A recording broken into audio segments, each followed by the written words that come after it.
Ironman Steve Spinagle has agreed to take 1 minute from his busy schedule of running and bicycling and swimming to tell us what it's like to sell his home with Hunter Broker. All right. Terry Hunter was referred to me by my attorney, and I couldn't have made a better choice of broker. To start off, our house is in a shambles, and we needed to sell it. Terry stepped in, and I don't think too many brokers would have stepped in looking at this situation, but Terry stepped in and negotiated a short sale for me. Then he sold the house for over market value. He found a cash buyer and babysat the buyer's agent to make sure the deal went through. Not only that, Terry was able to extract a massive amount of money out for me, and just fantastic. You know, I don't think too many brokers would have stepped up to the plate on this one. Terry not only stepped up to the plate, he knocked it out of the ballpark. If you want the best and you want it done fast and you want to get profit from it, go with Terry. In the end, it all worked out. But how did we make it happen? After all, they were over 100,000 upside down. There were two loans, and both of the loans would be short. Both the first and the second, there was not enough money to pay either one of them. And it was necessary to have $34,000 in cash to fix it up. It needed a new roof. It needed $11,000 in termite repairs, and the inside was trashed. But this was a super nice couple that was referred to me by their attorney, so I decided that there had to be a way to avoid foreclosure for them and get them some cash, some traveling money. As I mentioned, the property was in tough shape. It needed a new roof and $11,000 in termite work, plus the entire inside needed remodeling. In its current state, it was not eligible for new financing. So somehow we either had to find a cash buyer or we had to go through a complicated mess where the buyer might advance money to fix up a house that he didn't know that he was going to really get, and it's just a mess. So we absolutely needed a cash buyer. Now, we tried Plan A, and Plan A was I contacted Wells Fargo, and I tried to get them to advance fix-up money so we could sell the house for a higher price, and so they wouldn't have to go short or they wouldn't have to go so short. Their response, pretty much expected from a bank. No way were they going to put up any upfront money. So we're back to Plan B, and that was to find a cash buyer who would pay retail. That means not an investor, because an investor wants a killer deal, and they would not pay the price that the lenders were going to demand for the short sale. So we needed a cash buyer who wanted the home for their own use and not for a quick flip or for a fix-up and flip.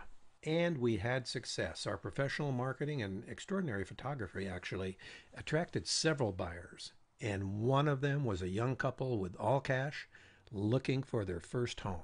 Terrific! We found the right buyer. Problem number one was both lenders wanted more money. And after days and days of photos, reports, value estimates, fix-up estimates, photos, and everything to show them why they should take the price that the buyer was offering, they countered back to the buyers. Problem number two, although the buyers agreed to accept the property in its current condition, they would not pay what the lender countered at. So we still had no deal. But we resolved it, and finally, after days and days of more negotiations with the lender, we succeeded in getting the lenders to accept what the buyer was willing to pay, and finally the sale was approved. However, the buyers were restless. This whole process had by now taken over 60 days, and the buyers wanted to see other homes. Fortunately, the other agent kept them in the saddle. And this demonstrates the importance of establishing good rapport with the buyer agent. And I had excellent rapport with the other agent. Obviously, she could have taken her cash buyers anywhere, but she wanted to stay and to put this deal together with us. We weren't home free yet, though. Even though the buyer had agreed to pay the HOA docs, which were approximately $900, all of a sudden they decided we're not going to pay this price and pay $900, and the sale was in danger of falling apart. However, I didn't allow the sale to fail because this cash sale was critical for the sellers. As I mentioned, we had to sell it to a cash buyer, and we had to get the high price. And so when the buyers objected to paying the $900 for the HOA docs, I paid it to seal the deal. And the escrow closed to the benefit of the buyer and the seller, and of course the agents as well. So everybody won, and the deal went together just as planned. In the end, the sellers avoided a foreclosure and had a short sale on their record on their credit report instead, and they got $10,000 that they didn't expect at all. They didn't expect any money. They had just planned to turn their back on the house, which had been upside down since 2008, and just say it was a bad idea. We're just walking away. But in this case, no foreclosure and $10,000 more in their pockets. How about you? If you have a home to sell on the U.S. Riviera, the South Orange County area, give us a call for total concierge service. You don't have to have a complicated and complex situation like this to really appreciate expert marketing and expert negotiation. Call us at 949 278 1595. Concierge service for the U.S. Riviera. Get it from Hunter Broker at 949 278 1595. We routinely get 3 to 5% over market, and once we put a transaction together, our sure close programs make sure that they close.